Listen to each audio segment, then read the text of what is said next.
Welcome all my dear online students. So in the previous session we had discussed step 2 bond enthalpy और हमने उसका formula लिख लिया था कि जनरल फार्मूला जो रहेगा to calculate the delta HR of any reaction by using bond enthalpy, it was summation of bond enthalpy plus shortcut में लिख रहा हूँ फेस चेंज है ना। और इसमें हमने बोला था इफ़ एनी, अगर कोई हो तो ये आपका फॉर रिएक्टेंट्स, इसी में से बस आपको माइनस कर देना है summation of bond enthalpy plus face change again if any, ठीक है।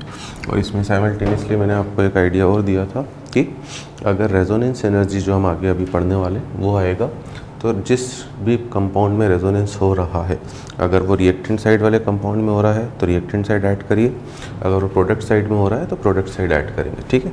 मैं एक दो क्वेश्चंस और बता देता हूँ to make your concept clear, और अननोन में ही करा रहा हूँ, ठीक है। आपसे कह रहा है calculate heat of combustion of ethanol liquid, ठीक है। अब इसका कंबशन है, हमें पता है कंबशन में क्या क्या रिक्वायर्ड होता है, ठीक। तो इसमें जो एक्स्ट्रा डाटा गिवन होगा आपको, डेल्टा एच वेपोराइजेशन, अब आप समझ ही सकते हैं क्यों गिवन होगा ये, क्योंकि एथेनॉल मेथेनॉल जो है वो लिक्विड फेज में, तो इसका आपको enthalpy of combustion enthalpy of vaporization ए दिया है, साथ ही साथ H2O उसकी भी ज़रूरत पड़ेगी, क्यों पड़ेगी देखते हैं अभी क्वेश्चन में, वो दिया है बी। अब इसके अलावा जो हमें गिवन है बॉन्ड एंथैल्पीज़ की वैल्यूज़, ठीक है। बॉन्ड एंथैल्पीज़ में किस किस की वैल्यूज़ गिवन है, सी सिंगल बॉन्ड H की C, O single bond H की D, ठीक है ना। उसके अलावा आपका C सिंगल बॉन्ड O की E, ठीक है। इसके अलावा O डबल बॉन्ड O की F, ठीक है। इसके अलावा C डबल बॉन्ड O की G। अब आप इमेजिन कर सकते हो कि अगर ये न्यूमेरिकल क्वेश्चन हो जाए, वैल्यूज़ गिवन हो, तो अपने आप में काफ़ी अच्छा क्वेश्चन बन सकता है। एंड बचा आपका O सिंगल बॉन्ड H तो हो गया बस। 5 आपको बॉन्ड एंथैल्पीज़ की वैल्यूज़ गिवन है, 2 आपको एंथैल्पी ऑफ वेपोराइजेशन गिवन है, ठीक है। पहला क्वेश्चन है बेटा, मैं फिर से एक बार आपको लास्ट फ्लो चार्ट फिर जाता हूँ। पहली रिक्वेस्ट मैंने आपसे करी है, ठीक है, क्या कि आपको हमेशा कोई भी क्वेश्चन मैं लिख रहा हूँ बोर्ड पर, उसे खुद से सॉल्व करिए पहले वीडियो पॉज करके, so that you will have the feeling of offline. आपको मज़ा भी आएगा, थोड़ा सा आपके पास इमीडिएटली सॉल्यूशन आ ही रहा है, ठीक है। मेथड 1 अगर आप सीधे फार्मूला लगा दें, है ना, बट ऐसा नहीं कि सीधे फार्मूला लगा दें, फार्मूला लगाने से पहले भी कम से कम आपको रिएक्शन लिखना तो कंपलसरी है ही। तो सबसे पहले आप रिएक्शन लिखोगे CH3OH liquid plus O2 gas, क्योंकि फार्मूला तो लगा दें, किसके ऊपर लगाएं कम से कम वो तो बताओ। तो रिएक्शन तो लिखना कंपलसरी है, CH3OH liquid plus O2 gas, it will give you combustion का हमें पता ही है कि कार्बन है तो CO2 गैस बनाना है, हाइड्रोजन है तो H2O लिक्विड बनाना है। अब इसके बाद बैलेंस करना है, कार्बन एक ही है तो CO2 गैस ना, इसलिए मैंने enthalpy of vaporisation of H2O liquid भी दिया है, क्योंकि unless otherwise mentioned combustion reaction में आपका जो H2O बनेगा वो लिक्विड फॉर्म में, ठीक है। इस क्वेश्चन का मैं एक मॉडिफिकेशन और बताऊंगा यहीं कहीं आपको, पहले इसको कंप्लीट कर लें। अब हाइड्रोजन 4 है तो 2H2O liquid, now we will go for oxygen, 2 oxygen plus 2 oxygen atoms, total in RHS side we are having 4 oxygen atom, out of 4 1 is already there, so extra oxygen 3 are required, ठीक है ना, but 2 पहले से पड़ा हुआ इसलिए 3/2। I hope कि अब आप कंबशन रिएक्शंस को लिखने में कंफर्टेबल होंगे, ठीक है।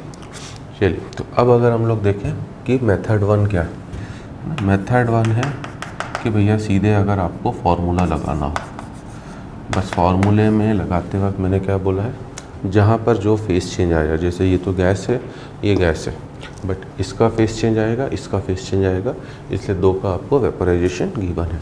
ठीक है, तो सबसे पहले ए, क्यों ए, मैं फ्लो चार्ट से अभी क्लियर भी करूँगा एक क्वेश्चन को आपके कॉन्सेप्ट्स क्लियर करने के लिए, ताकि CH3OH लिक्विड से गैस में आ जाए। ठीक है ना। प्लस अब इसके अंदर जितने भी बॉन्ड्स हैं, तो अब इसमें बॉन्ड्स देखें तो CH3OH में 3 सिंगल बॉन्ड H होंगे। ठीक है ना, ये H O से जुड़ा हुआ है, बाकी तीनों H C से जुड़े हुए हैं, तो 3 C सिंगल बॉन्ड H मतलब 3C, एक C single bond O, carbon 4 bond बनाता है। ठीक है ना। If you want you can draw the structure, मान लीजिए मैं आपके लिए साइड में स्ट्रक्चर ड्रॉ भी कर देता हूँ, तो इट इज़ लाइक दिस, क्योंकि आपसे एक गड़बड़ हुई वही क्वेश्चन ख़त्म आपका। ठीक है, तो A + 3C, एक C सिंगल बॉन्ड O है दैट इज़ E, प्लस एक है O single bond H that is D।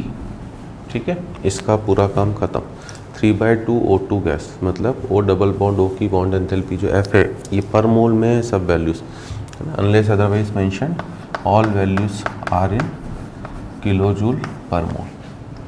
ठीक है, तो 3/2 ऑफ क्या F, ये आपके रिएक्टेंट्स ख़त्म सभी, आप केवल प्रोडक्ट में आ जाना है। तो ठीक है ना, CO2 की बात करें, CO2 में C डबल बॉन्ड O है दैट इज़ G, बट इसमें 2 हैं तो 2G। H2O की बात करें, H2O में O सिंगल बॉन्ड H है, ठीक है ना, बट H2O में 2 OH बॉन्ड होते हैं और we are having 2 moles of H2O, मतलब ये हो जाएगा आपका 4D। ठीक है, तो अब आप फील कर सकते हो, अगर अपने आप में ही क्वेश्चन काफ़ी बढ़िया है, और अगर न्यूमेरिकल क्वेश्चन हुआ तो इतना ज़्यादा पहले आपको कैलकुलेट करना है, और कहीं पर भी आपने थोड़ी सी भी गड़बड़ करी सब कुछ स्वाहा हो जाएगा। ठीक है, अब अगर मैं इसको एक बार और फ्लो चार्ट से समझा दूं ताकि आपका फॉर्मूले का यूज़ और एक्सटेंसिवली क्लियर हो जाए, और फिर जो मैंने बोला था कि मॉडिफिकेशन की बात करूँगा ना, मेथड 2 में मैं इसे फ्लो चार्ट में ले जा रहा हूँ। CH3OH liquid plus 3/2 O2 gas gives you CO2 gas plus 2H2 liquid. We just want to see by taking 2 minutes extra कि क्या वास्तव में ये फॉर्मूला से जो आंसर आ रहा है वो वास्तव में लॉजिकली आ रहा है कि नहीं, कभी डाउट रह जाए हमारा, है ना। तो हमने क्या करा भैया, सबसे पहले इसे A एनर्जी दी ताकि हम इसे CH3OH गैस में ले आए। ठीक है, उसके बाद हमने इसे एनर्जी दी, क्या कितनी एनर्जी दी टोटल, अब यहाँ पर कितनी एनर्जी दी, 3 C सिंगल बॉन्ड H है ना। मैं इसे पूरी तरह से आइसोलेटेड गैशियस एटम्स में तोड़ना चाह रहा हूँ बेटा। C gas plus 4H gas plus O gas, है ना। इसकी भी एक नई डेफिनेशन है, 1-2 क्वेश्चंस कराने के बाद मैं उस पर आ रहा हूँ, जो कहलाती है एंथैल्पी ऑफ एटोमाइजेशन। आपने नाम शायद सुन रखा होगा। ठीक है, तो आपने इसे पूरी तरह से आइसोलेटेड गैशियस एटम्स में तोड़ दिया है, जिसे एंथैल्पी ऑफ एटोमाइजेशन बोला जाता है। ठीक है, अब उसके लिए क्या होगा आपका, ठीक है, कि जो जो बॉन्ड्स हैं बस उनकी एनर्जीज, तो 3 C सिंगल बॉन्ड H हैं तो 3C, है ना, प्लस एक C सिंगल बॉन्ड O है, स्ट्रक्चर मैंने बनाई दी है दैट इज़ E, और एक है O single bond H that is D। इससे ये इसमें पहुंचा मैं, यहाँ मैंने एनर्जी दी कितनी, 3/2 O2 गैस को 3/2 F, मतलब 3F/2 लिख दूँ। ठीक है, तो यहाँ हमने एनर्जी दी इसे 3F/2, इससे ये आ गया 3O आइसोलेटेड गैशियस एटम। ठीक है, अब मैंने क्या करा,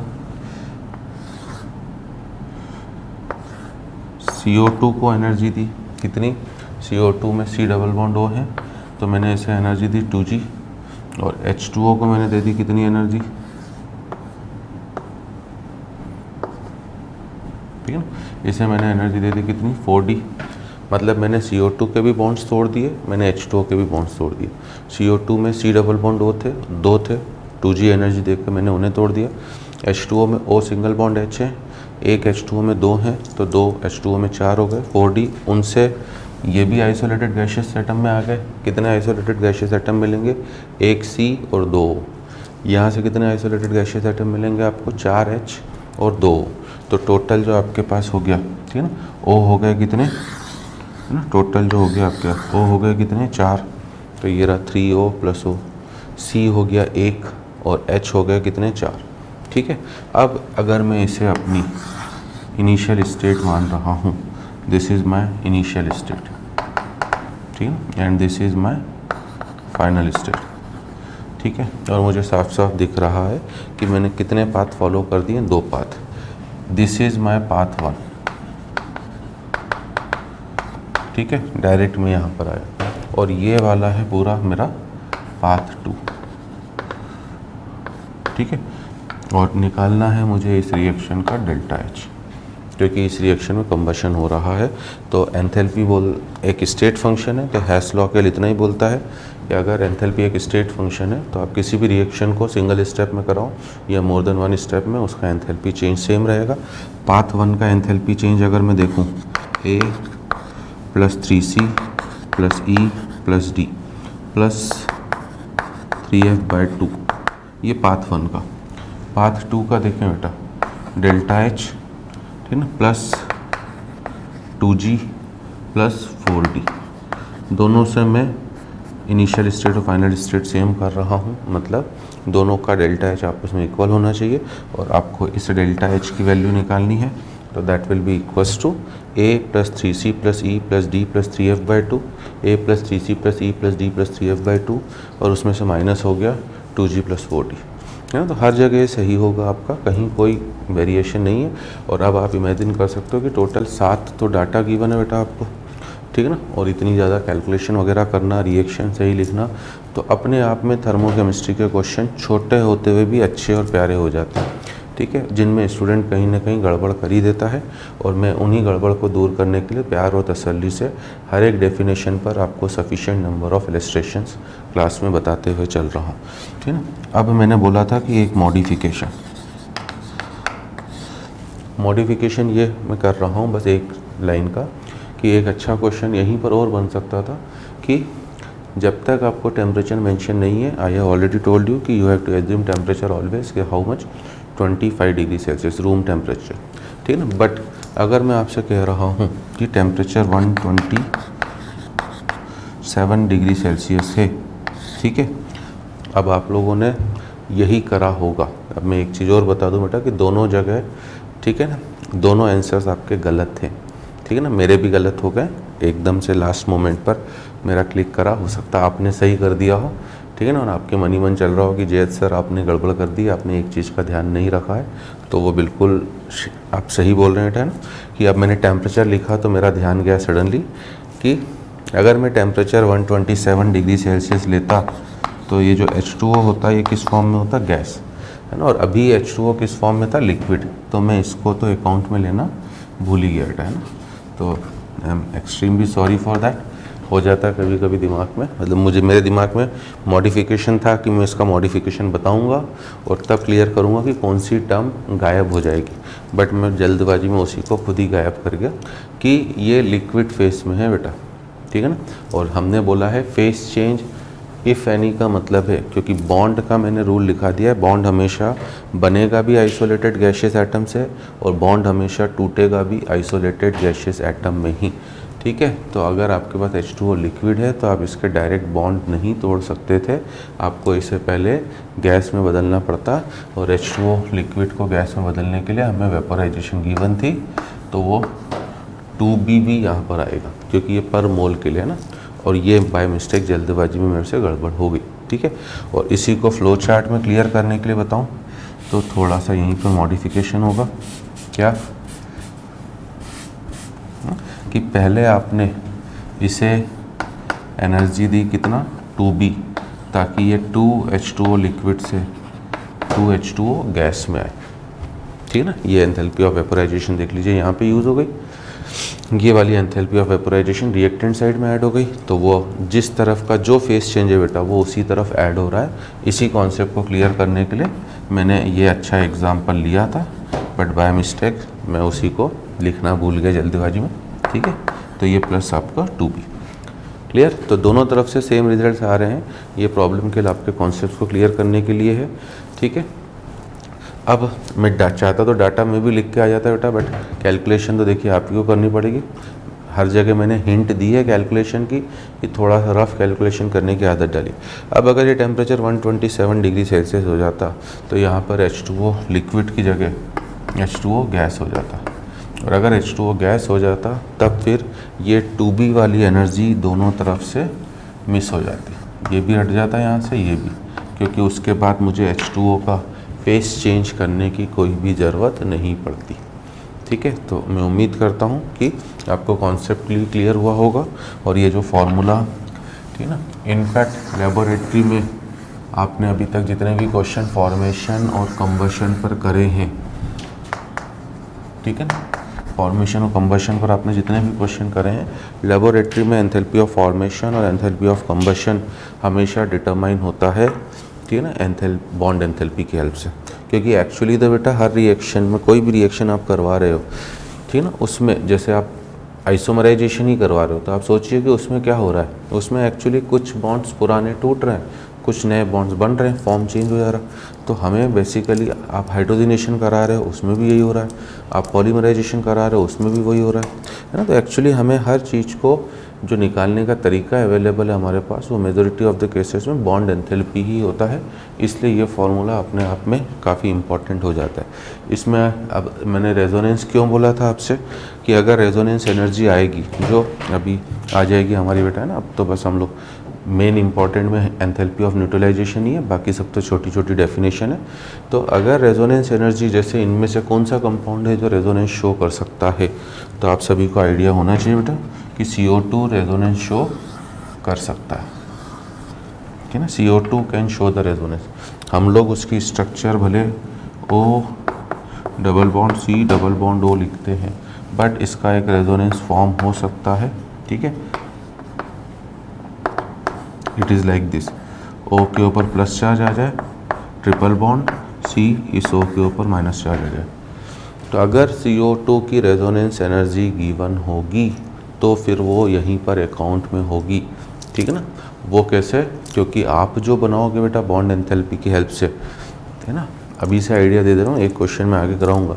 आप जो बॉन्ड एंथैल्पी की आपने अगर रेजोनेंस ऑर्गेनिक में क्लियर कर लिया है तो दो चीज़ें होती है बेटा, एक RH होता है रेजोनेंस हाइब्रिड, और एक होता है रेजोनेंटिक स्ट्रक्चर्स RS।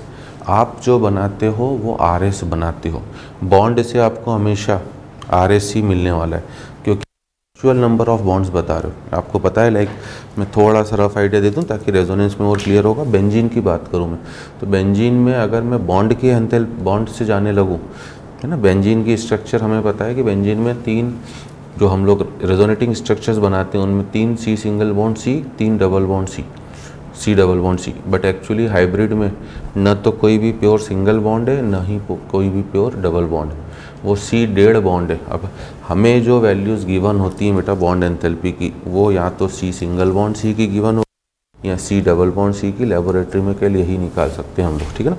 तो आपको C डेढ़ बॉन्ड C की वैल्यू नहीं गिवन होगी। मतलब मैं अभी से ये दिमाग में फिट करना चाह रहा हूँ कि रेजोनेंस वाले क्वेश्चन में बॉन्ड एंथैल्पी से जो भी आप बनाते वो आपका RS होता, और फिर उस RS को अगर रेजोनेंस एनर्जी दी है तो इसका मतलब भी है कि वो रेजोनेंस शो कर रहा है, और अगर वो शो कर रहा है तो फिर वो RS के फॉर्म में नहीं होगा, वो RH के फॉर्म में होगा। जैसे ये वाला CO2, एक रफ आइडिया अभी से दे दूँ, ये RH होता अगर रेजोनेंस कोई कंपाउंड शो कर रहा है। जैसे बेंजीन आपको पता ही होगा, बेंजीन आपने कहीं पर भी लिया तो वो सिंगल बॉन्ड डबल बॉन्ड वाला नहीं होता है बेटा, वो हमेशा बेंजीन को आप कैसे शो करते हो, बेंजीन को, है ना। थर्मो इस मामले में काफ़ी इंपॉर्टेंट हो जाती है और कन्फ्यूजिंग भी। आप बेंजीन को हमेशा ऐसे शो करते हो, मतलब आपके लिए वो RH वाला है, ठीक है। और आपको पहले अगर बॉन्ड एंथैल्पी पे आना है तो RH को RS में कन्वर्ट करना होगा, और RH को RS में कन्वर्ट करने के लिए यहाँ पे जो भी एनर्जी इन्वॉल्व होती है उस एनर्जी को ही रेजोनेंस एनर्जी बोला जाता है, समझे? तो अगर रेजोनेंस एनर्जी गिवन होती, मैं तो एक जस्ट रफ आइडिया दे रहा हूँ आपको, एक क्वेश्चन बाद में कराऊंगा कि दोबारा और क्लियर हो जाए। तो ये RH होता है बेटा, और इस RH को पहले मुझे RS में लाना पड़ता, क्योंकि उसी के बाद में बॉन्ड तोड़ता, तो इसकी रेजोनेंस एनर्जी यहीं पर आ जाती। मतलब पाथ 2 में CO2 की रेजोनेंस एनर्जी इसी साइड ऐड होती, और इस तरीके से लिखने जाते तो वो अपने आप माइनस के साथ आ जाती। इसीलिए मैंने आपसे लास्ट क्लास में ही आइडिया दे दिया था कि जिस साइड में कंपाउंड, जो भी अगर कंपाउंड कोई रिएक्टेंट साइड में है और रेजोनेंस शो कर रहा है, तो उसकी रेजोनेंस एनर्जी को रिएक्टेंट साइड ही ऐड कर दीजिए, बिना प्लस माइनस की चिंता करे हुए, वो अपने आप सही बैठेगा आपका।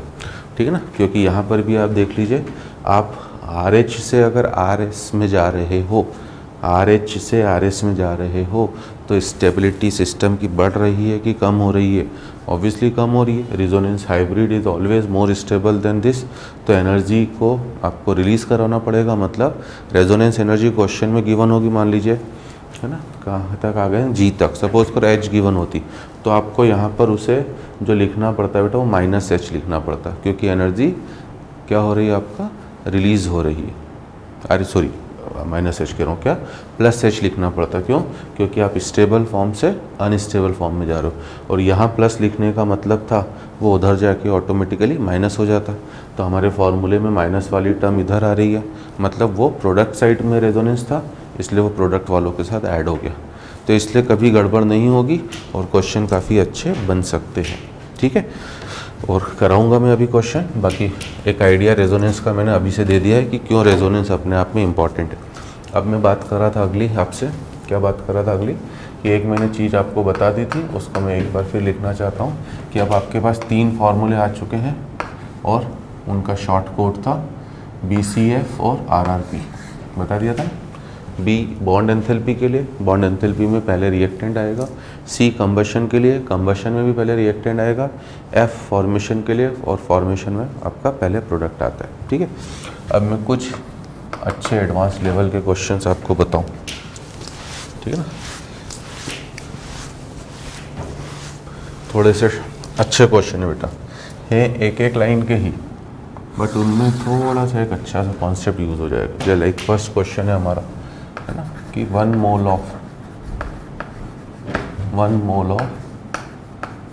P4 gas is converted into 1 mole of P4 gas is converted into 1 mole of P gas is converted into P4 gas। आपके पास 1 मोल फॉस्फोरस का आइसोलेटेड गैसियस एटम है, उसे आप कन्वर्ट कर रहे हो P4 गैस में। ठीक है ना? If bond enthalpy of PP bond आपको गिवन है 500 kilojoule per mole, then calculate delta H।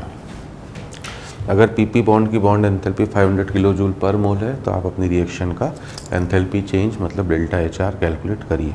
ठीक है? तो अभी अपने आप में देखिए काफ़ी सिंपल सा क्वेश्चन है, बट कॉन्सेप्चुअल क्वेश्चन है, इसलिए मैंने बोला कि एडवांस लेवल के हैं। 2-3 क्वेश्चन छोटे छोटे, कि इसमें करना क्या भी है। एक्चुअल रिएक्शन क्या लिखोगे? एक्चुअल रिएक्शन है कि आपको आइसोलेटेड गैसियस फॉस्फोरस एटम जो था, उसे कन्वर्ट करना था P4 गैस में। ठीक है? अब आपके पास अगर फॉस्फोरस का एक एटम है बेटा, तो P4 क्या हो जाएगा? P4 है, इसलिए 1/4 करना पड़ेगा आपको। अब आपको इस रिएक्शन का डेल्टा H कैलकुलेट करना है। ठीक है ना? डेफिनेटली ये नेगेटिव होगा। क्यों होगा नेगेटिव? क्योंकि आप अनस्टेबल फॉर्म से, ठीक है ना, ऑब्वियसली भैया फॉस्फोरस हमें पता है कि फॉस्फोरस तो P4 के फॉर्म में है। ठीक है ना? तो एक तरह से आप अनस्टेबल फॉर्म में से एक किस फॉर्म में जा रहे हो? स्टेबल। और अगर आप अनस्टेबल फॉर्म से स्टेबल फॉर्म में जा रहे हो, तो पक्का हीट जो होगा आपका वो रिलीज़ होगा, तो ये नेगेटिव ही होना है। ठीक है ना? अब निकालें कैसे बेटा, है ना? कल ही मैंने ऑफलाइन में क्वेश्चन कराया था, और स्टूडेंट काफ़ी कंफ्यूज हो जाते हैं।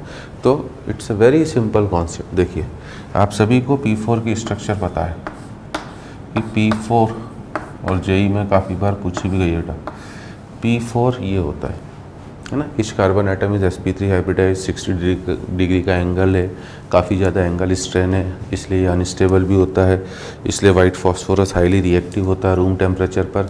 अगर हम चीज़ों को लिंक करके समझना चाहें तो उससे हमें काफ़ी चीज़ों को समझने में आसानी मिलेगी। तो एक्चुअली अगर आप P4 में जा रहे हो बेटा, तो टोटल आप कितने बॉन्ड बना रहे हो, 1 2 3, ठीक है ना, 4 5 और ये वाला बीच वाला 6। You are forming total 6 PP bonds, ठीक है, 6 बॉन्ड बना रहे हो। एक PP बॉन्ड की एनर्जी है 500, तो टोटल अगर 6 बॉन्ड बने तो माइनस इसलिए क्योंकि बन रहे हैं बेटा, तो एनर्जी रिलीज़ होगी, है ना। अगर आप अनस्टेबल स्टेबल फॉर्म से नहीं समझ पाते हो तो एटलीस्ट आप एनर्जी रिलीज़ के फॉर्म से समझ सकते हो, ठीक है ना, सॉरी बॉन्ड के फॉर्म से समझ सकते हो कि बॉन्ड बन रहे हैं और बॉन्ड बन रहे हैं इसलिए एनर्जी क्या होगा, रिलीज।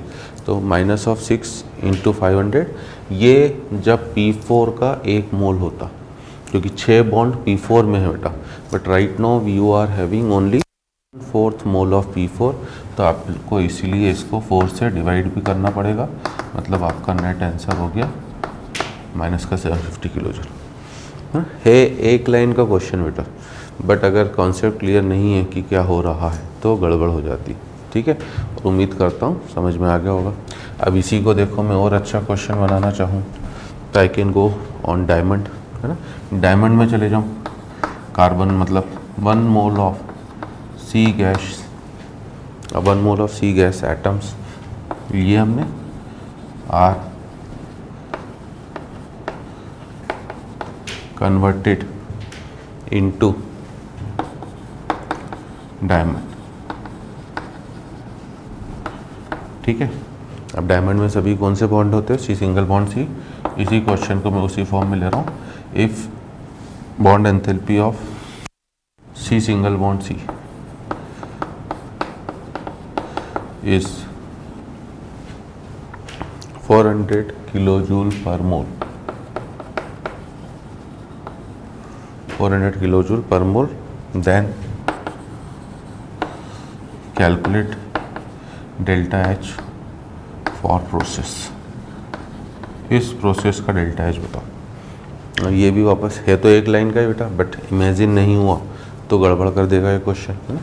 क्या है एक लाइन का, और वीडियो प्लीज़ पॉज करिए ना, फील लीजिए, तो उससे आपको भी मज़ा आएगा। क्लास इलस्ट्रेशन में केवल उसी तरह के ले रहा हूँ बेटा जो सीधे आपके कॉन्सेप्ट्स को क्लियर कर देंगे, और अगर वो क्लियर हो गए तो फिर आप कोई भी शीट कोई भी टेस्ट पेपर उठाएंगे, सब क्वेश्चन आपसे बन जाएंगे। तो यहाँ पर हमारी क्या कहानी हो रही है कि हमारे पास सी गैशियस फॉर्म में था और वो कन्वर्ट हो रहा है सी किस में, डायमंड में, ठीक है। तो आखिर डेल्टा H कैसे निकालें, इसमें सी सिंगल बॉन्ड सी की क्या ज़रूरत पड़ी। ऊपर तो पहला क्वेश्चन इसलिए है ना मैंने डायमंड का नहीं लिखा क्योंकि आप बिल्कुल कंफ्यूज हो जाते। ऊपर कम से कम मुझे ये दिख रहा है भैया कि P से P4 बन रहा है, और P से P4 बन रहा है तो P4 में 6 PP बॉन्ड थे, ठीक है ना। इतना सब कुछ मैंने थोड़ा बहुत दिमाग लगा भी लिया होगा। इस क्वेश्चन में थोड़ा सा स्टूडेंट और कंफ्यूज हो जाता है, तो केयरफुल रहिएगा बेटा कि डायमंड में होता क्या, डायमंड में each carbon atom is bonded with किससे, 4 अदर कार्बन एटम। तो अगर आप किसी एक कार्बन एटम को उठा रहे हो तो एक कार्बन एटम कितने CC बॉन्ड बना रहा है, 4। आपके पास तो एक ही मोल है बेटा, तो एक तरह से बस एक कार्बन एटम है, ठीक है ना। तो ऑब्वियसली सी गैस मतलब फिर से ये ग्रेफाइट नहीं है, गैस है ना, इट इज़ गैस, क्योंकि बॉन्ड मैंने बोल दिया है, bond is always formed from isolated gaseous atom as well as bond is always dissociated into isolated gaseous atom, ठीक है। तो ये गैस है न कि ग्रेफाइट है, ठीक है। तो again you are moving from unstable form to stable form, heat release होगी। या दूसरे वे में बेटा जब डायमंड बनेगा तो CC में बॉन्ड बनेंगे, यहाँ पर कोई भी बॉन्ड नहीं था जबकि वहाँ बॉन्ड बन रहे हैं, बॉन्ड बनने में एनर्जी हमेशा रिलीज़ होती है। इसलिए इस प्रोसेस का जो अब डेल्टा H होगा, आपके पास एक ही कार्बन का एटम था, पहले तो माइनस, क्यों माइनस, क्योंकि एनर्जी रिलीज़ हो रही है ना। अब 400 CC बॉन्ड की एंथैल्पी, एक कार्बन है जो कितने बॉन्ड बना रहा है, 4, इसलिए 4 से मल्टीप्लाई करा है, बट अब इसे डिवाइडेड बाय 2 भी करोगे, है ना, बाय 2, क्योंकि हर एक बॉन्ड अब इस वाले C को लेता है बेटा में, तो ये बॉन्ड ये वाला बॉन्ड जो है, ठीक है, this is not only the part of this carbon, ये इस कार्बन का भी पार्ट है, मतलब एक तरह से इस कार्बन को लिए तो वो केवल आधा पार्ट ही होगा, है ना। या इन जनरल बोल दूं बेटा कि एक्चुअली हर बॉन्ड, है ना, इसको मैं दूसरे तरीके से समझाऊं जो मैं शायद काफ़ी बार पहले भी आपको समझा चुका हूं, ठीक है ना, क्योंकि क्वेश्चंस की अप्रोच बेटा अब मैं थ्योरी के फॉर्म में क्वेश्चन की अप्रोच क्लियर करूँगा आपकी, है ना। केवल प्रॉब्लम सॉल्विंग सेशन से ही क्वेश्चन नहीं क्लियर होते, थ्योरी पढ़ते पढ़ते थ्योरी क्वेश्चन ज़्यादा क्लियर होते हैं। क्या कह रहा था मैं कि आपके पास 4 टीम है और हर एक टीम को आपके स्कूल में मान लीजिए 4 टीम बनी क्रिकेट के मैच के लिए, हर एक टीम को एक दूसरे के अगेंस्ट मैच खेलना है ABCD, तो A को भी 3 मैच खेलने पड़ेंगे BCD, B को भी 3 मैच खेलने पड़ेंगे अगेंस्ट ACOD, C को भी 3 मैच खेलने पड़ेंगे अगेंस्ट ABOD और D को भी 3 मैच खेलने ABC। बट अगर आप ऐसे देखें कि क्या टोटल 12 मैच होंगे, तो नहीं, टोटल तो केवल आपके 6 ही मैच होंगे। वाई? क्योंकि आपने हर एक मैच को 2 बार काउंट कर लिया है, A का B के साथ भी और B का A के साथ भी। ये कहानी वही है बेटा, एक एक कार्बन एटम 4 बॉन्ड बनाएगा तो सही, बट हर एक बॉन्ड 2 बार काउंट हो चुका है, इसलिए आपको उसे डिवाइडेड बाय 2 भी करना पड़ेगा। तो इसका जो नेट डेल्टा एच हो जाएगा वो -800 किलो जूल, ठीक है ना। और अब अगर मैं थोड़ा सा बाउंसर पार्ट में और ले जाऊँ क्वेश्चन को, तीसरा क्वेश्चन और बाउंसर, ठीक है ना, ये आपका है ना, लिख दूँ तो JM टाइप का क्वेश्चन था, क्योंकि JEE मेंस में ऐसे क्वेश्चन पूछे जाते हैं बेटा। ये है JEE एडवांस लायक, ये भी JEE एडवांस लायक, अब जो कर रहा हूँ वो भी JEE एडवांस लायक, क्योंकि एडवांस का बस इतना ही है कि थोड़ा सा एडवांस वाला आपसे दिमाग को लगाना चाहता है, ठीक है। अब इसमें क्या करा हमने, nitrogen atoms are present on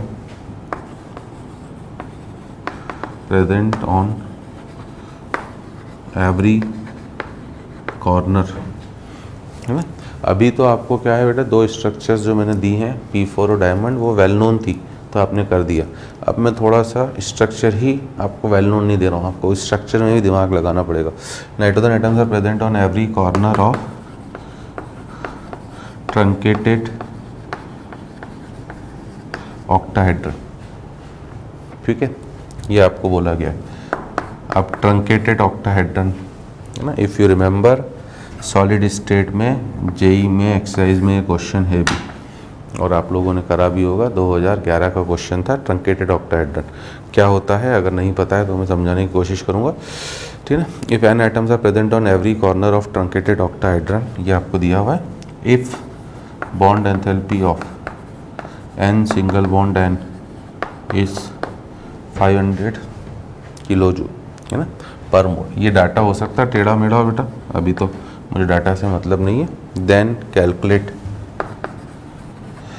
calculate energy required to break, है ना, 1 सच ऑक्टाहेड्रन, ठीक है ना। एक इस तरह का आपके पास अगर ऑक्टाहेड्रन है तो उसे तोड़ने के लिए आपको टोटल कितनी एनर्जी की ज़रूरत होगी, दिस इज़ माय क्वेश्चन, ठीक है।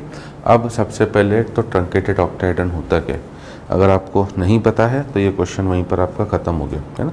सबसे पहले तो मैं ट्रंकेशन का मीनिंग बताऊँ, है ना। अगर आप डिक्शनरी में सर्च मारते हो, ट्रंकेशन का मतलब होता है बेटा कॉर्नर्स को cut off, cutting of corners, rounding off corners, जो भी आप बोल दीजिए, cutting of, rounding off corners, ठीक है। कॉर्नर्स को कट करना, कॉर्नर्स को राउंड करना, what is the meaning of that, ठीक है।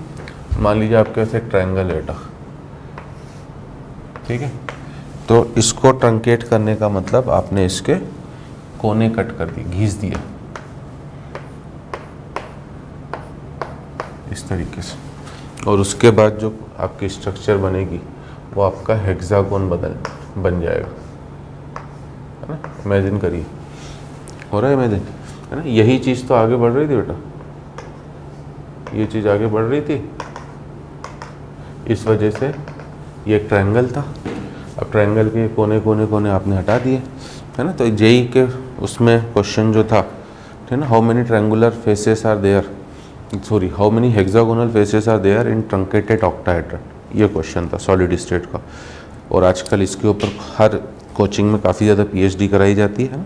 जेई की आदत होती है बेटा वो एक बार एक नया क्वेश्चन पूछता है और फिर कोचिंग वालों की आदत होती है कि वो उसके ऊपर पूरी पीएचडी कराते रहते हैं ना बच्चों की, बिल्कुल है ना, A to Z बिल्कुल, और Z भी ख़त्म हो जाए तो Z1 Z2 Z3 up to Z infinite तक ले जाते हैं।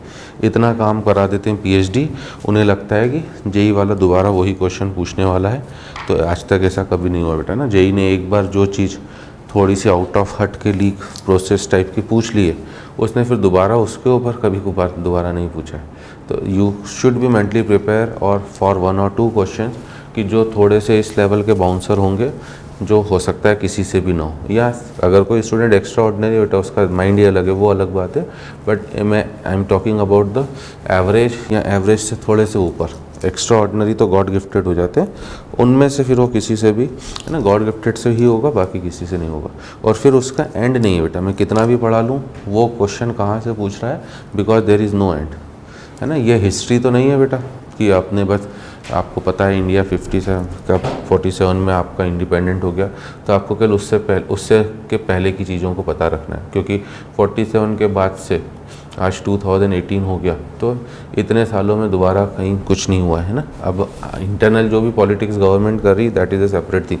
किसी बाहर वाले ने हमारे ऊपर कुछ नहीं करा है अभी तक, तो टच वुड करे भी नहीं, ठीक है। तो उससे पहले कि बस हमने रट ली चीज़ें ख़त्म। यहाँ पे तो भैया साइंस है, साइंस में इतनी चीज़ें हैं, बेइंतहा चीज़ें हैं बेटा, है ना। साइंस का फील्ड कभी रुकने वाला नहीं है, तो इस वजह से बट आइडिया ज़रूर होना चाहिए बेटा। ये नहीं है कि छोड़ देंगे उस चीज़ को, that is the meaning of truncation. तो ट्रंकेट में ट्रायंगल हमेशा बदल जाएगा किस में, हेक्सागोन। और अगर ये ट्रायंगल की जगह आपका स्क्वायर होता तो ये बदल जाता ऑक्टागोन में। तो ट्रंकेशन से एक ट्रायंगल बदलता है हेक्सागोन में। जेई 2011 का क्वेश्चन ही ये था, how many hexagonal faces are there in truncated octahedron, और इसलिए मैंने ट्रंकेटेड ऑक्टाहेड्रन लिया है।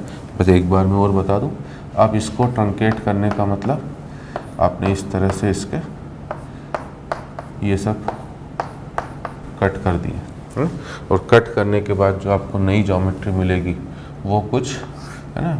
अब एक चीज़ यहीं बता दूं बेटा, कि ट्रंकेशन से पुरानी एजेस पे कोई फ़र्क नहीं पड़ता है ना। ये जो पहली एज थी, दूसरी, तीसरी और चौथी, ये सब सेम रही, और नई एजेस बन जाती है, नई एज बनती है, नए कॉर्नर बनते हैं।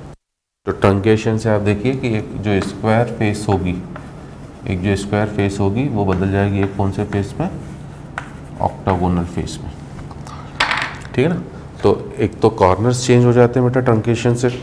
पहले कॉर्नर कितने थे, इसमें 4, अब कॉर्नर कितने हैं, कॉर्नर हम है ना, अब कॉर्नर कितने हो गए, 1 2 3 4 5 6 7 और 8, ठीक है। और दूसरा नेचर चेंज हो जाता है आपका, एजेस बढ़ जाती हैं, ठीक है ना। एजेस इनफैक्ट बोल सकते हैं डबल होंगी, कॉर्नर भी हमेशा डबल हो जाएंगे। मैं एक फेस की बात कर रहा हूँ, ठीक है। और ज्योमेट्री चेंज हो जाएगी, ट्रायंगल से हेक्सागोन, स्क्वायर से ऑक्टागोनल, ठीक है ना। और इनफैक्ट आपके घर में सभी के घर में सेंट्रल टेबल ज़रूर होगी बेटा।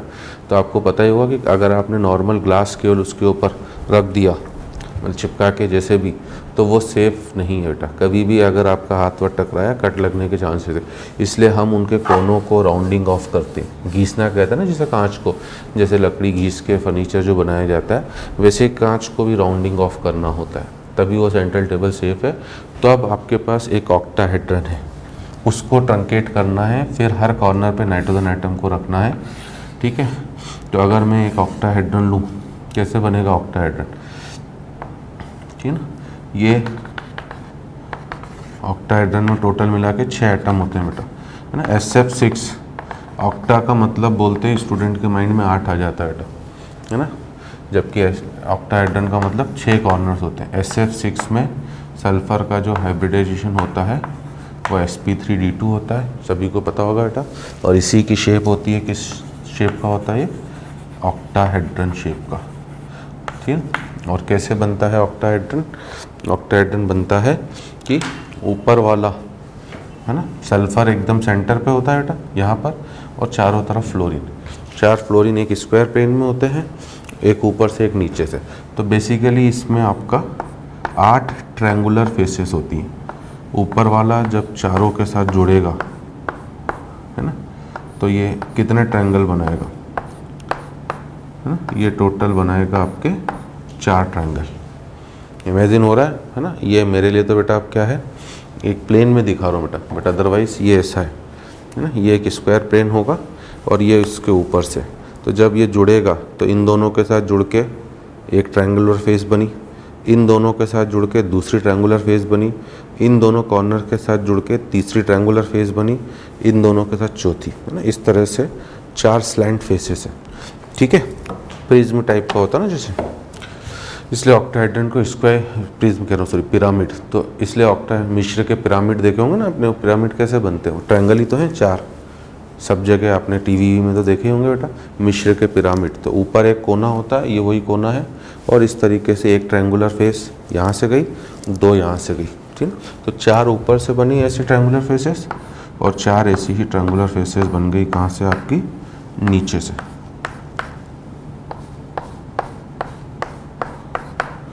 ठीक है। तो ये तो अभी एक रेगुलर टेट्राहेड्रन है, दिस इज अ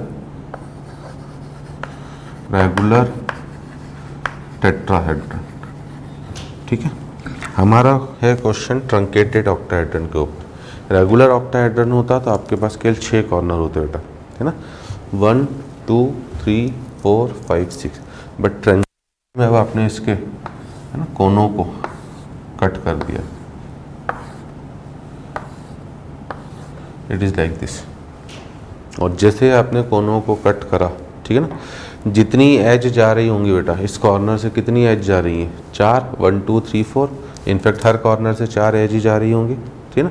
इस कॉर्नर को भी देखोगे तो एक ये ऊपर जा रही है बेटा, अगर डाउट हो तो बता दूँ, है ना, हाईलाइट कर दे रहा हूँ। इसकी तो 4 दिख रही होंगी, 1 2 3 4, ऐसे हर कॉर्नर से जा रही है। इस कॉर्नर से भी देखो 1 2 3 4, है ना, ये कोई एज नहीं बेटा, ये तो बीच में ऐसे डॉट ज्वाइन करने के लिए दिखाया, 4 एज जा रही है। और 4 एज जाने का मतलब, ठीक है ना, ये ट्रंकेट होने के बाद आपका यहाँ पर क्या बन जाएगा।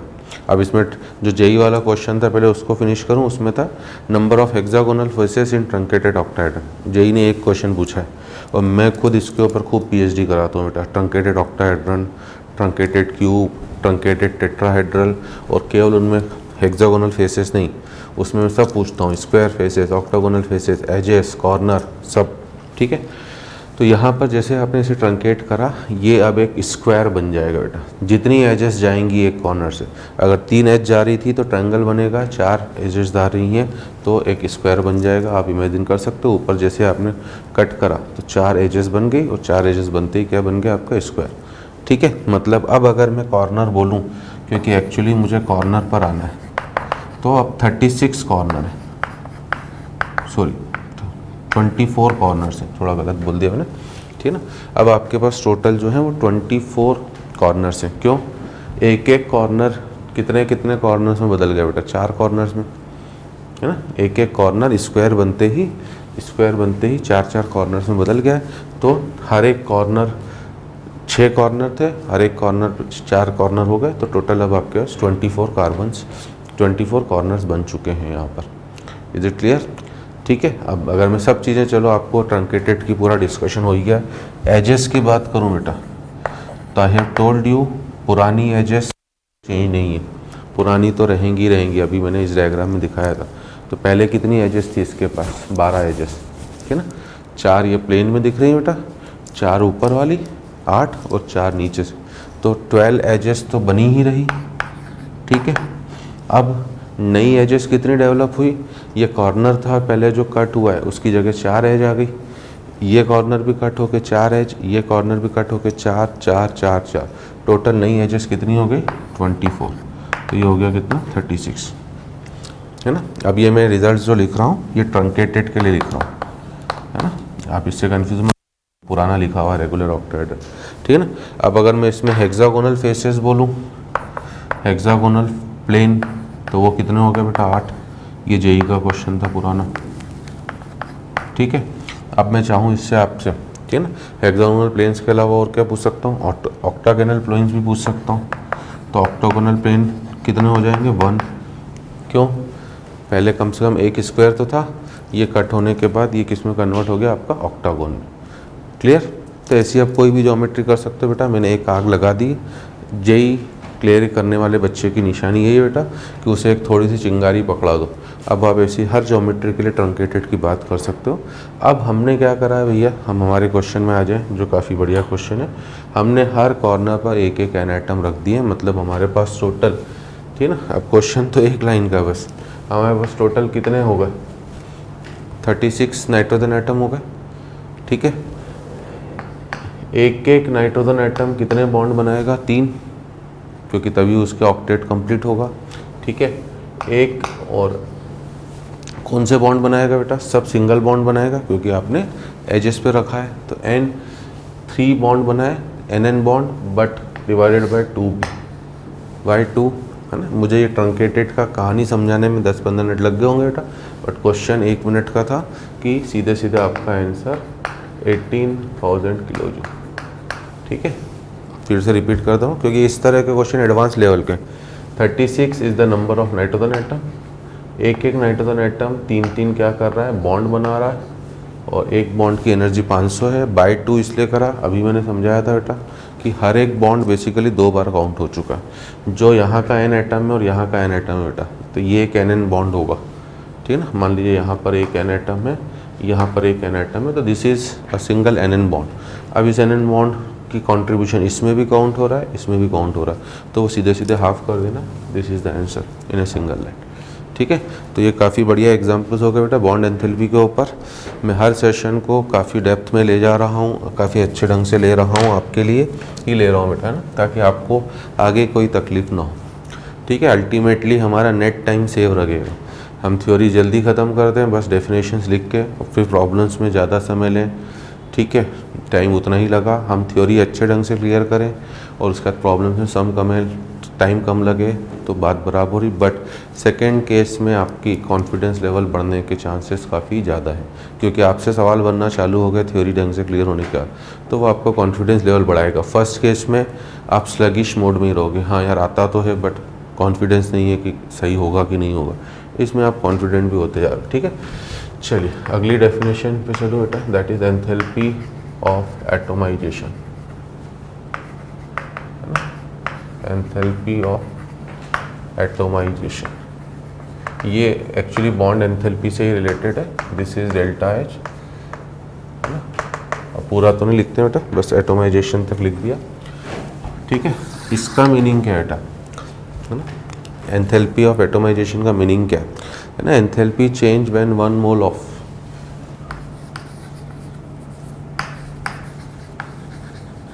Enthalpy change when 1 mole of compound,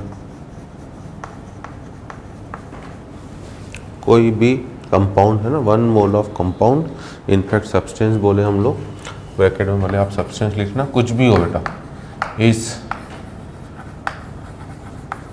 converted into 1 mole of compound is converted into isolated gaseous atom. ये है मीनिंग, पूरी तरह से उसको, है ना, एटम में कन्वर्ट कर देना गैशियस फॉर्म में, और वो भी आइसोलेटेड, मतलब एक दूसरे से कोई इंटरेक्शन ना हो। और इट इज़ किस नेचर का होगा, it is endothermic in nature, it is endothermic in nature. What is the meaning of that.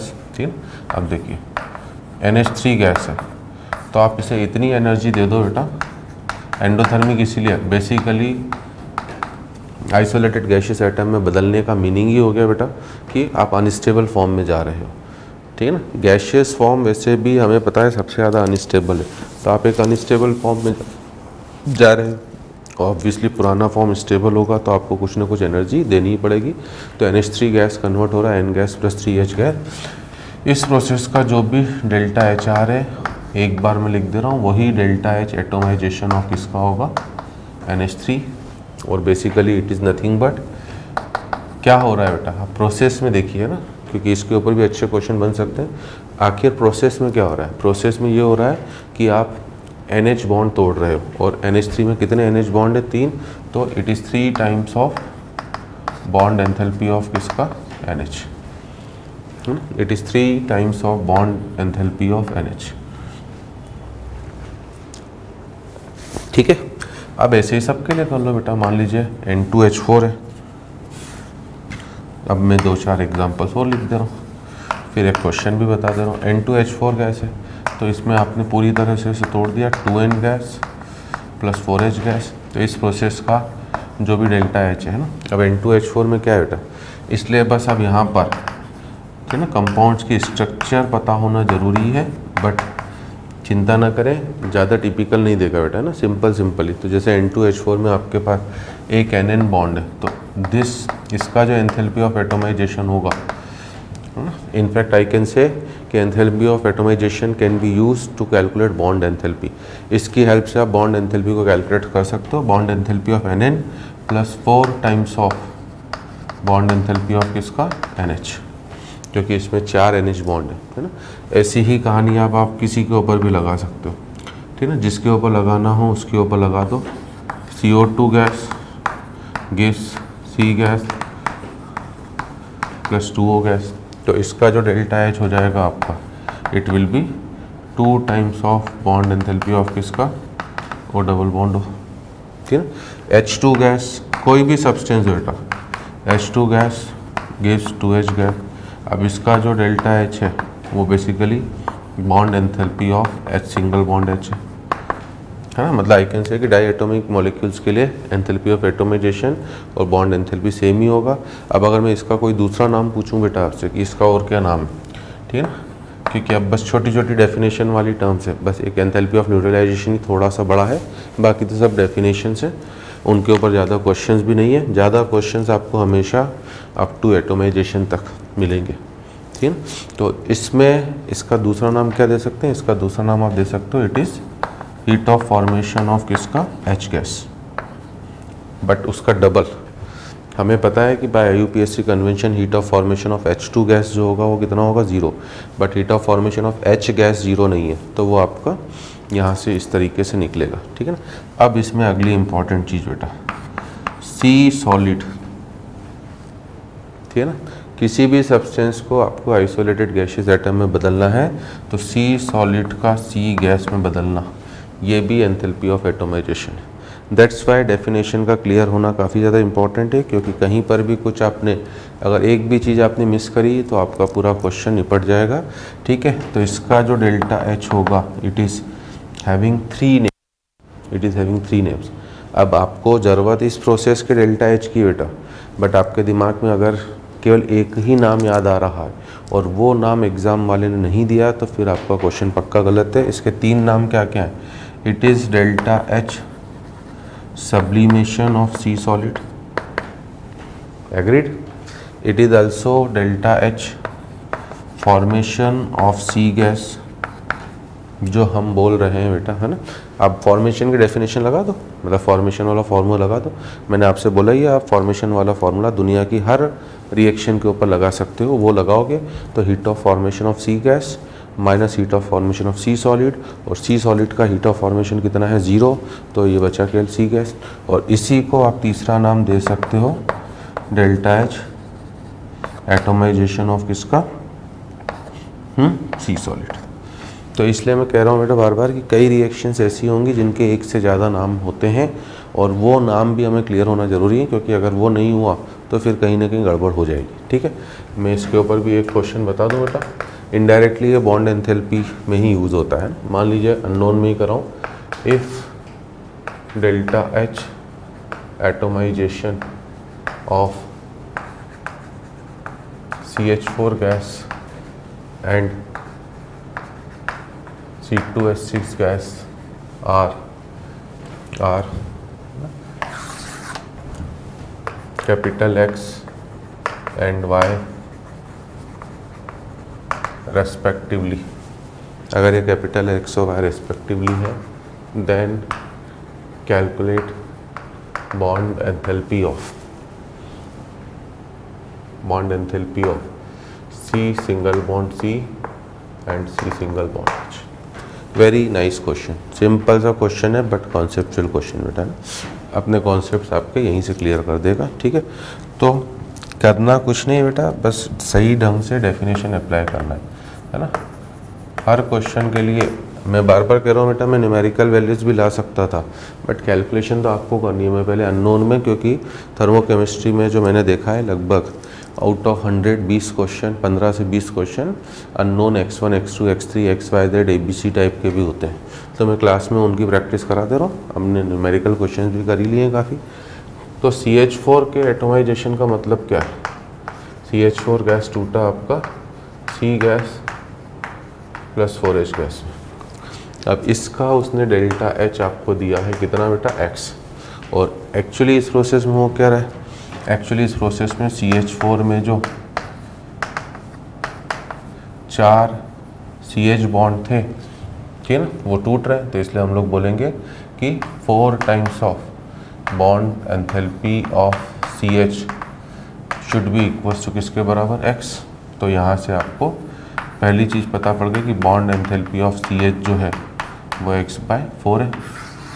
एक चीज़ ये पूछी गई थी आपसे, है ना। दूसरी चीज़ में आ जाए बेटा कि C2H6 गैस का एंथैल्पी ऑफ एटोमाइजेशन।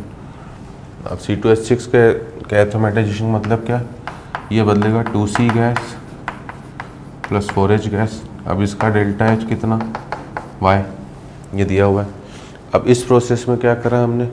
इस प्रोसेस में हमारे पास है ना जितने भी बॉन्ड्स थे, तोड़ा तो हमने उन्हीं को है ना, तोड़ा तो हमने उन्हीं को है। तो इनडायरेक्टली हमने कौन कौन से बॉन्ड तोड़े? एक CC बॉन्ड और 6 आपके कौन से बॉन्ड? CH bond. ठीक, एक CC बॉन्ड है और 6 CH बॉन्ड है। इन सब का सम मिला के हो गया किसके बराबर? आपका Y। अब CH बॉन्ड ऑलरेडी निकाल चुके x/4, इस वजह से bond enthalpy of CC bond will be Y minus 6 times of x/4, that is Y minus 3x/2। ठीक है, नहीं लगता आपको अच्छा क्वेश्चन है? Short and simple concept clear करने के लिए ये हमारा सिंपल सा क्वेश्चन है और यही हमारा कंप्लीट डिस्कशन है किसका? बॉन्ड एंथैल्पी का। इतनी चीज़ें बॉन्ड एंथैल्पी में पूछी जा सकती हैं बेटा। ठीक है, जल्दी से नोट डाउन करें तो हम थोड़ा सा आगे बढ़ते हैं। चलिए, तो अब आगे बढ़ो बेटा। अब हम लोग बात करते हैं आयोनाइजेशन एंथैल्पी की, है ना। अब ये टर्म आप, है ना, हालांकि पीरियोडिक टेबल में पढ़ते हो बट मैंने आपसे क्या बोला था कि दुनिया की हर प्रोसेस का डेल्टा H निकालना मैं आपको इस चैप्टर में सिखाऊंगा। भले वो इनऑर्गेनिक में पढ़ी हो आपने, भले ऑर्गेनिक में पढ़ी हो, रेजोनेंस आप ऑर्गेनिक में पढ़ते हो, ठीक है, उसको भी हम सिखाएंगे। तो हमारा काम है कि आप फेमिलियर हो जाएं कि आखिर एंथैल्पी ऑफ रिएक्शन होती क्या, किस प्रोसेस, कौन सी प्रोसेस एक्सो होगी, कौन सी एंडो होगी, ये सब, है ना। इसलिए हम हर एक चीज़ पे स्ट्रेस देंगे। तब अगली टर्म है हमारा आयोनाइजेशन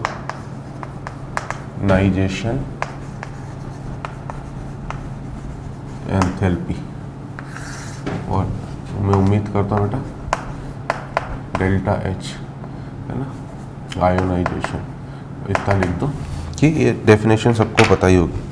क्या है डेफिनेशन? एंथैल्पी चेंज, इसमें क्या करते हैं बेटा? एक इलेक्ट्रॉन को निकालते हैं, केटायन बनाते हैं बेसिकली, ठीक है। तो सिंपल सी डेफिनेशन, एंथैल्पी चेंज व्हेन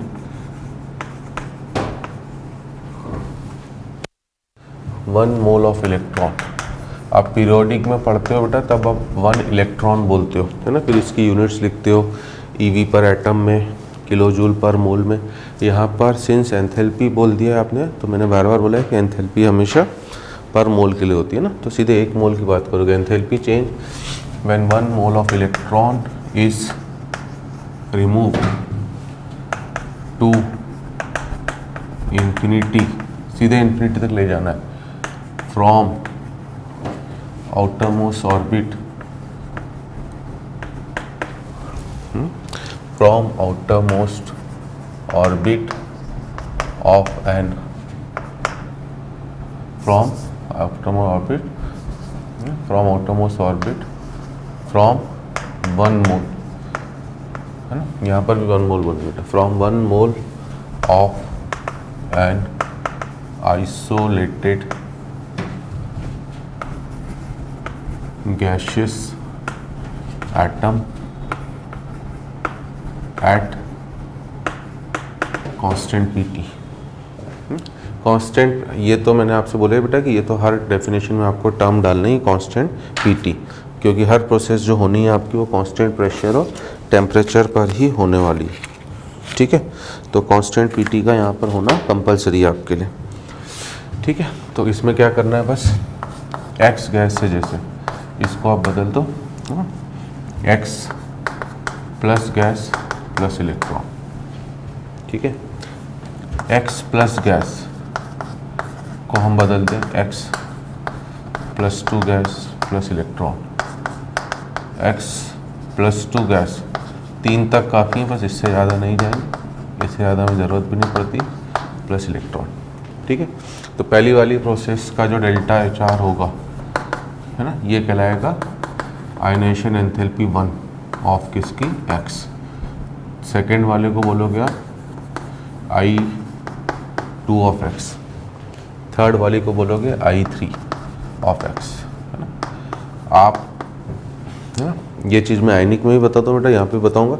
जिस नंबर के स्टेप होगी उसके उतने ही नाम होंगे। जैसे इसका अगला नाम आप I1 ऑफ एक्स प्लस भी बोल सकते हो, ठीक है ना।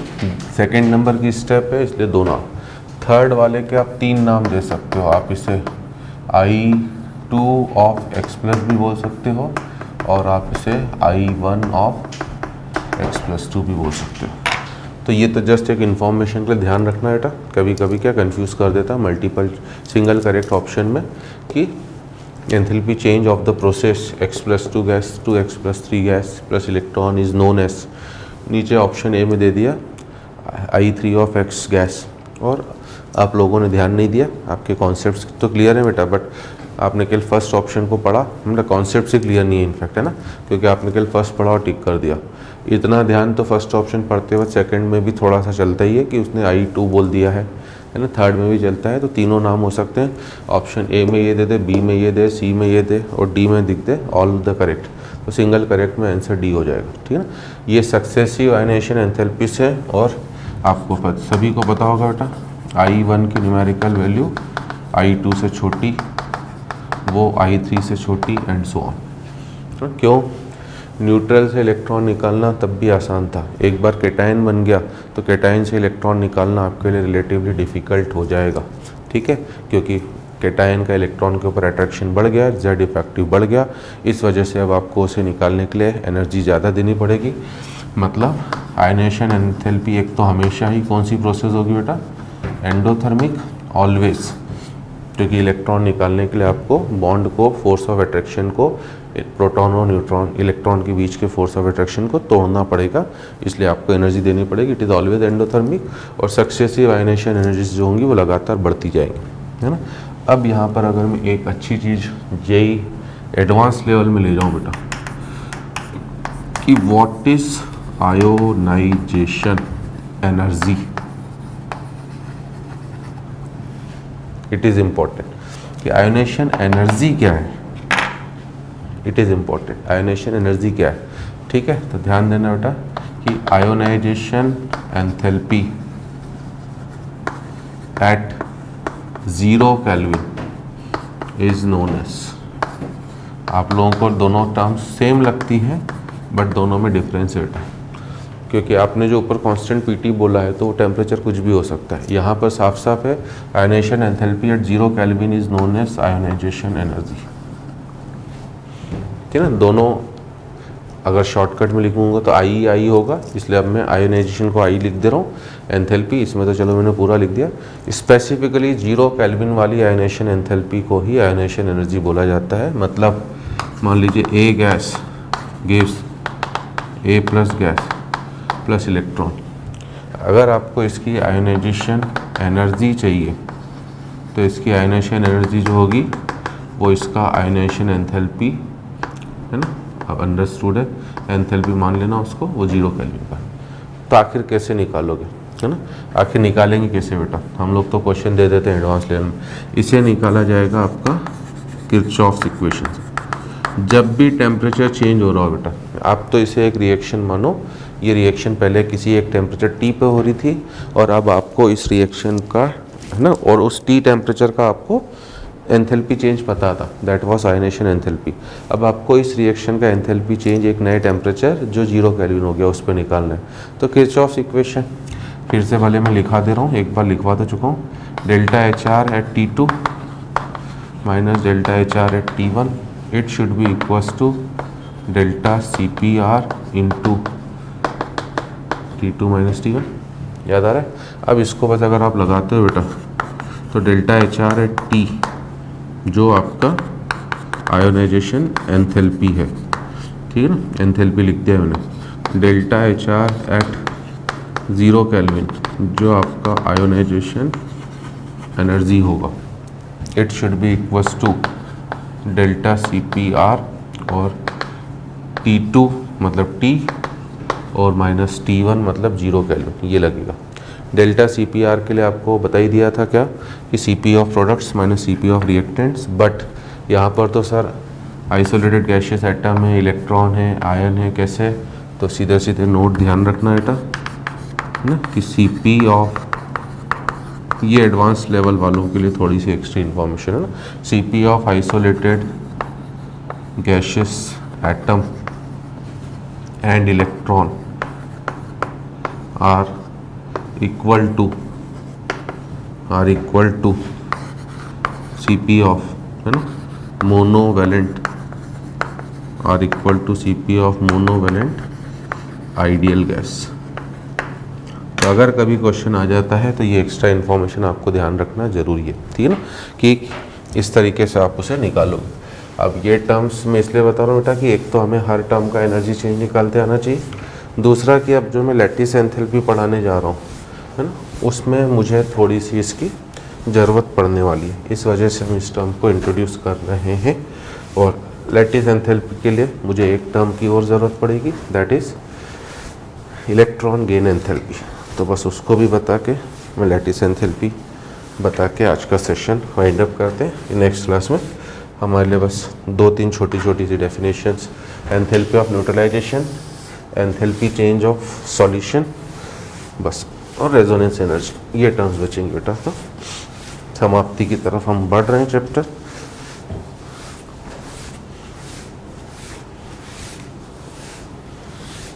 ठीक है, चलिए, तो अगली टर्म मान लीजिए अगर मैं आपसे बोल रहा हूँ electron gain enthalpy, next term is our electron gain enthalpy, इसे हम लोग सिंबॉलिक फॉर्म में डेल्टा EGH से डिनोट करते हैं, है ना। डेल्टा H तो जनरल सिंबल है बेटा, और EG लिखा हुआ मतलब इलेक्ट्रॉन गेन, है ना। तो इसकी डेफिनेशन क्या दोगे, ये भी एंथैल्पी चेंज बेटा, इसमें इलेक्ट्रॉन निकाल रहे थे, इसमें बस इलेक्ट्रॉन ऐड करोगे, तो इसकी डेफिनेशन हम देंगे enthalpy change when 1 mole of electron is added, अब ऐड करना है बेटा ना, 1 mole of electron is added to outermost orbit from, कहाँ से, फ्रॉम इंफिनिटी टू, किसमें, to 1 mole, to 1 mole of an isolated gaseous atom, ठीक है।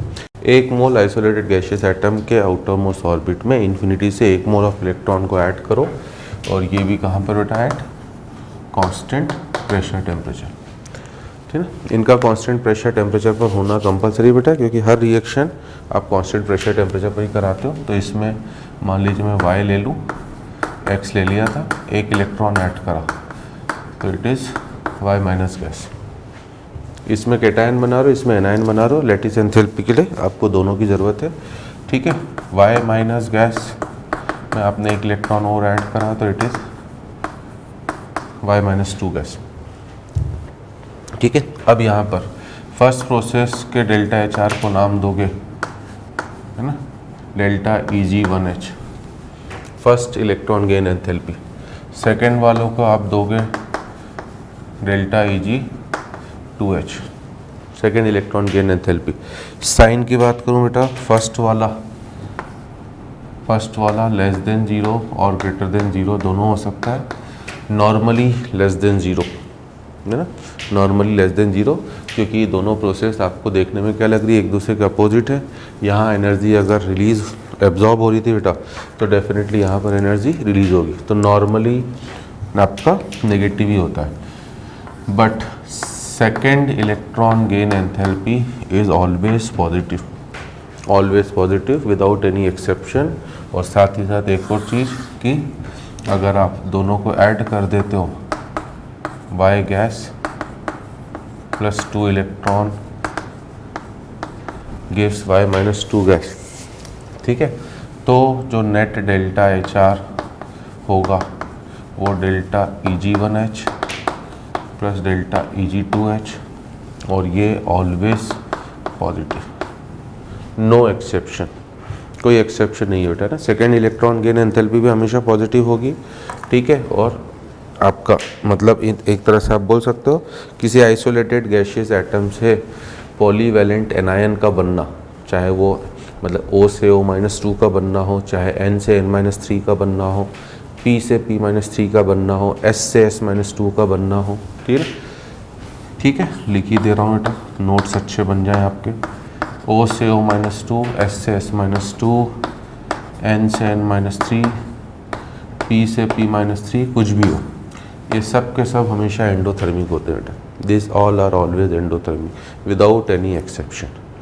पहला वाला O से O माइनस बनना, S से S माइनस बनना, N से N माइनस बनना, P से P माइनस बनना, वो नॉर्मली जैसे O से, है ना, O से O माइनस बनने का नेगेटिव है, S से S माइनस का बनने का नेगेटिव, बट N से N माइनस का बनना, ठीक है ना, ऑलरेडी N में हाफ फील्ड, ये सब आप बॉन्डिंग इसमें पीरियोडिक में पढ़ते हो बेटा, है नहीं, यहाँ तो मैं रफ आइडिया दे रहा हूँ, ठीक है ना। वहाँ पर पॉजिटिव होता है बट P से P माइनस का बनना नेगेटिव ही रहता है, ठीक है, ये ध्यान रखना है। और दूसरी चीज़ बेटा, आप लोगों को जो है ना, अब यहाँ पर मुझे ज़रूरत इलेक्ट्रॉन गेन एंथैल्पी की, बट जानकारी देने के लिए, क्योंकि एनसीईआरटी बुक में गिवन भी है, इलेक्ट्रॉन एफिनिटी जो आपको बोल दिया जाता है सिंपली, है ना, लिखा भी हुआ है एनसीईआरटी बुक में कि कई बुक्स में सीधे इलेक्ट्रॉन एफिनिटी को नेगेटिव और इलेक्ट्रॉन गेन एंथैल्पी बोला जाता है बेटा, but electron affinity is nothing but minus, मतलब electron gain enthalpy at 0 kelvin. 0 kelvin की इलेक्ट्रॉन गेन एंथैल्पी को इलेक्ट्रॉन एफिनिटी बोला जाता है, ठीक है, ये टर्म भी ध्यान रखना। चलिए अब हम लोग देखें बेटा लैटिस एंथैल्पी। अब ये सब आप शायद बॉन्डिंग में भी पढ़ चुके हो बेटा ना, बॉर्न हेबर साइकिल, बट हमने क्या बोला कि हमें तो जितनी भी तरह की एनर्जी चेंजेस है इस चैप्टर में भी पढ़ना है। अब लैटिस एंथैल्पी की 2 डेफिनेशन दी जाती है बेटा, ठीक है, और इसलिए कन्फ्यूज़न होता है, ठीक ना। क्या 2 हैं? पहला है energy released when 1 mole lattice of 1 mole lattice of ionic compound is formed from isolated gaseous ion। पहली डेफिनेशन है बेटा बनने के रिस्पेक्ट में, अगर बन रहा है भैया, और बनाना किससे, हमेशा आइसोलेटेड गैशियस आयन से। हर एक चीज़ का मीनिंग क्लियर है बेटा। अगर आपने अगर एलिमेंट से बनाया जो अपने प्योर एंड स्टेबल फॉर्म में हुए, तो फिर वो हीट ऑफ फॉर्मेशन है। अभी आप बना रहे हो उसे आइसोलेटेड किससे, गैशियस आयन से। और अगर आपने आइसोलेटेड गैशियस आयन से बनाया लैटिस को, तो आपका जो होगा वो लैटिस एंथैल्पी कहलाएगा। अब इसमें एनर्जी रिलीज क्यों बोल रहे हो बेटा? ऑब्वियसली आपके गैशियस आयन जो होंगे वो अनस्टेबल होंगे बेटा, उनमें रैंडमनेस ज़्यादा है, अनस्टेबिलिटी ज़्यादा है। जब वो सॉलिड फॉर्म में आ गए, आयनिक कंपाउंड तो हमेशा सॉलिड फॉर्म में होता है, तो वो एनर्जी को रिलीज़ करेगा ही करेगा। तो हम लोग बोलेंगे Na+ gas plus Cl- gas gives NaCl solid. इस प्रोसेस का जो भी डेल्टा HR होगा that is lattice enthalpy of किसका? NaCl, ठीक है। बट सेकेंड डेफिनेशन भी है बेटा, energy required to break 1 mole lattice of ionic compound, है ना, ionic compound into isolated gaseous ions. Energy required to break 1 mole lattice of ionic compound into isolated gaseous ion, ये भी है। तब आप ब्रेक कर रहे हो बेटा, इसलिए रिक्वायर्ड लिख दिया है ना। यहाँ मैंने साफ साफ एनर्जी रिलीज लिखा है because you are moving from unstable form to stable form. यहाँ पर आप स्टेबल फॉर्म, ये एक लैटिस बना हुआ मान लीजिए आयनिक कंपाउंड का, ये स्टेबल फॉर्म, आप इसे तोड़ के गैशियस फॉर्म में ले आ रहे हो आयन के फॉर्म में, तो वो तो रूम में फैल जाएगा पूरा आपका, ठीक है। तो यहाँ पर आपका उल्टा होगा, NaCl solid gives Na+ gas plus Cl- gas. अब इस प्रोसेस का भी अगर आपसे डेल्टा H पूछेगा तो इस प्रोसेस का डेल्टा HR जो है that is also lattice enthalpy of NaCl, है ना। बट डिफरेंस क्या है बेटा, और दोनों क्यों बता रहा हूँ, ठीक है ना, क्योंकि हमें अब एंथैल्पी ऑफ जब सॉल्यूशन पढ़ेंगे तब भी इसकी ज़रूरत पड़ेगी। आपको मैं थोड़ा सा रफ आइडिया दे दूँ, बॉन्डिंग में आपको खूब ज़्यादा पढ़ाया जाता है। What is the solubility rule, कोई भी आयनिक कंपाउंड कब सॉल्युबल होगा? आयनिक कंपाउंड को सॉल्युबल बनाने के लिए पहले उसका लैटिस तोड़ना ही पड़ेगा बेटा, मतलब आपको पहले एनर्जी, है ना। एक जनरल रूल तो शायद आपको पता ही होगा, कंपाउंड तभी सॉल्युबल होगा जब उसकी लैटिस एंथैल्पी ज़्यादा हो उसकी हाइड्रेशन एंथैल्पी से।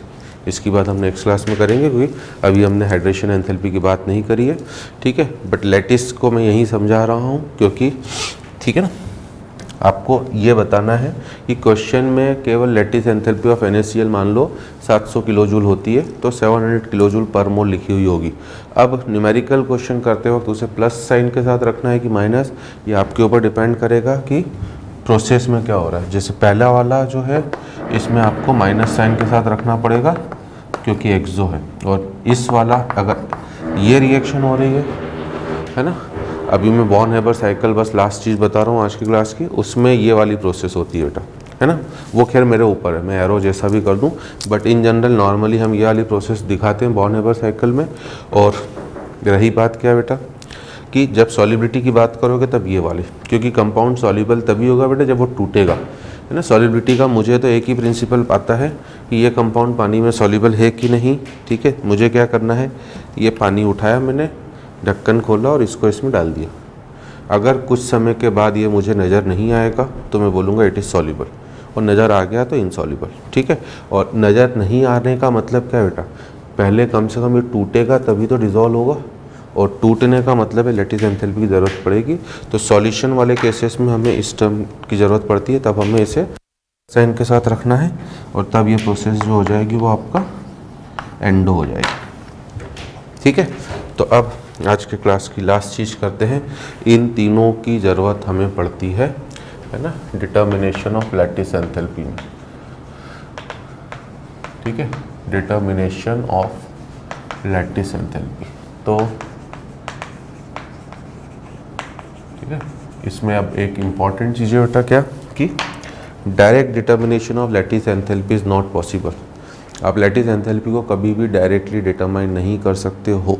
It is always determined by setting up a cycle, it is always determined by setting up a cycle known as Born Haber cycle, known as Born Haber cycle BHC, ठीक है। तो हमारी जो style है बेटा, मैं एक बॉर्न हेबर साइकिल NaCl का ही आज बता दे रहा हूँ, और तब तक आप इसे और क्लियर करेंगे और एक दो हम लोग नेक्स्ट क्लास में नेक्स्ट सेशन में प्रैक्टिस भी कर लेंगे। तो बॉर्न हेबर साइकिल में करा क्या जाता है बेटा ना, सबसे पहले मान लीजिए हम लोग NaCl का ही बना रहे हैं, Born Haber cycle for NaCl solid.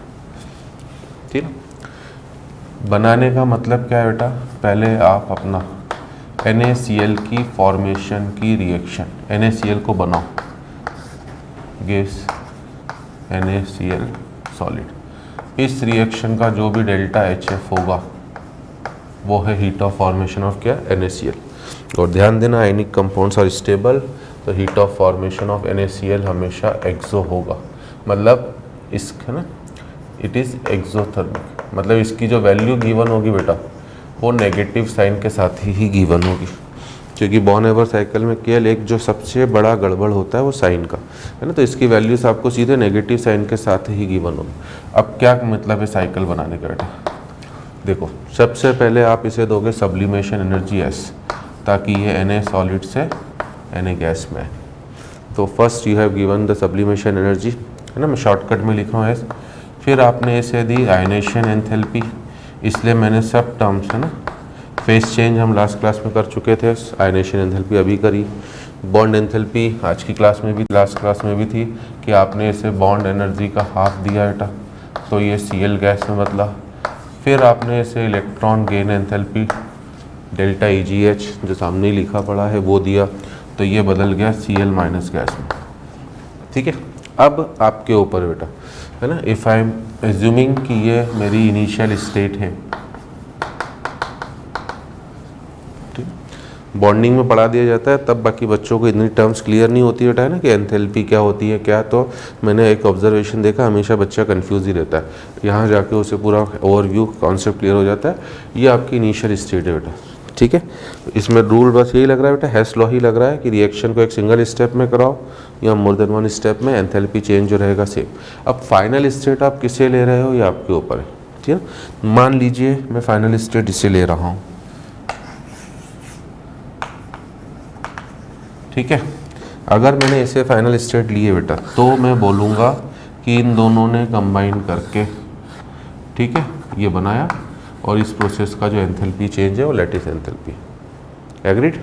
और अगर मैं फाइनल स्टेट इसे लेता तब ये एरो यहाँ की जगह यहाँ होता, बट तब भी इसका नाम लैटिस एंथैल्पी ही होता। मैं बस यही समझा रहा हूँ, द ओनली डिफरेंस कि साइन का ही फर्क आएगा, द ओनली डिफरेंस साइन का, कि जब आपने यहाँ से यहाँ एरो डाला है तो अब अगर क्वेश्चन में लैटिस एंथैल्पी ऑफ NaCl 700 दिए गिवन है तो आपको -700 रखना है, और अगर आपने एरो यूँ डाला है, ठीक है ना, ये एरो इधर, मतलब आपने NaCl का लैटिस तोड़ा है। इस तरह से एरो बनाने का मतलब कि आपने NaCl का लैटिस बनाया है अभी, तो आप अनस्टेबल फॉर्म से स्टेबल जा रहे हो। फॉर्मूले में तो हम के लैटिस एंथैल्पी लिखेंगे बेटा, बट क्वेश्चंस करते वक्त उसे माइनस प्लस आपकी जवाबदारी, ठीक है ना। And if you are giving arrow like this, मतलब आपने NaCl का लैटिस तोड़ा है, और तोड़ा है तो फिर आप उसे प्लस साइन के साथ रखोगे। तो अभी मैं उसी को फाइनल मान रहा हूँ बेटा, तो आपके पास फिर से बॉर्न हेबर साइकिल मतलब वही है ना, बॉन्डिंग से भी क्लियर हो जाएगा बेटा कि आपने केवल दो पाथ से एक ही चीज़ को अचीव करा है, एक डायरेक्ट पाथ और एक ये इतना लंबा पाथ है ना, ये पूरा दूसरा पाथ है, ये डायरेक्ट। और एंथैल्पी एक स्टेट फंक्शन है, तो कैसे भी करो एंथैल्पी चेंज तो सेम ही रहेगा, मतलब heat of formation of NaCl जो हो गया it will be equals to S plus I plus B/2 plus delta EgH plus lattice enthalpy, ठीक है। अब इसमें हमें पता है, मैंने बोल ही दिया, ये तो नेगेटिव ही गिवन होगा क्योंकि ये होता ही नेगेटिव बेटा, बाकी सबकी केवल वैल्यूज़ गिवन होंगी, ठीक है ना। तो ध्यान देना फर्स्ट 3 तो हाँ ऑलवेज पॉजिटिव है, इनमें कोई एक्सेप्शन नहीं है ना। सेकंड और इन दोनों के लिए केयरफुल रहना पड़ेगा, इनकी वैल्यूज़ गिवन होंगी, बट आपको इन्हें, अगर आपने ये एरो बनाया है, आपने ये फार्मूला यूज़ करा है, तो आपको नेगेटिव, क्योंकि इलेक्ट्रॉन गेन एंथैल्पी नॉर्मली है ना नॉर्मली जैसे सिंगल, जैसे क्लोरीन की बात करूं तो क्लोरीन की अगर उसने बोल दिया इलेक्ट्रॉन गेन एंथैल्पी 350 है, तो आपको फिर वहाँ पे वो, ठीक है ना, -350 रखना पड़ेगा। लैटिस एंथैल्पी 700 दी है तो आपको फिर यहाँ पे -700 रखना पड़ेगा।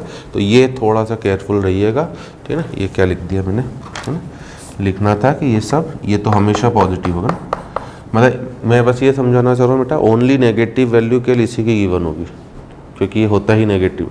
बाकी सब में केवल वैल्यू लिखी होंगी, सब्लिमेशन एनर्जी इतने किलो जूल, तो वो तो हमेशा पॉजिटिव है। आयनेशन एंथैल्पी इतने किलो जूल, वो भी हमेशा पॉजिटिव है। Bond enthalpy Cl single bond Cl इतने किलो जूल, वो भी पॉजिटिव है। Electron gain enthalpy of chlorine Cl gas इस 350, तो आपको -350 रखना है।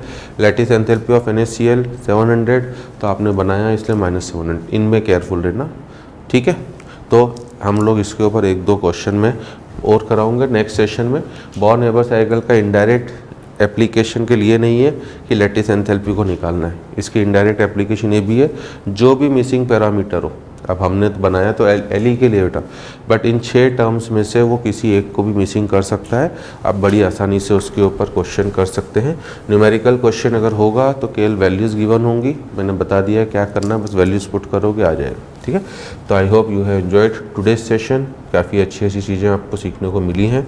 तो आपके कॉन्सेप्ट जो भी रहे होंगे बेटा साइन वाइन का या इधर उधर गड़बड़ करने का, वो काफ़ी हद तक दूर हुआ होगा, ठीक है। ऑलमोस्ट हम लोग एंडिंग की तरफ ही हैं now. Majorly we are left with neutralization, enthalpy of solution and resonance energy, 3 term है, और छोटा मोटा कैलोरीमेट्री का मैं पार्ट और पढ़ाऊंगा। तो we'll meet in the next session, till then good bye.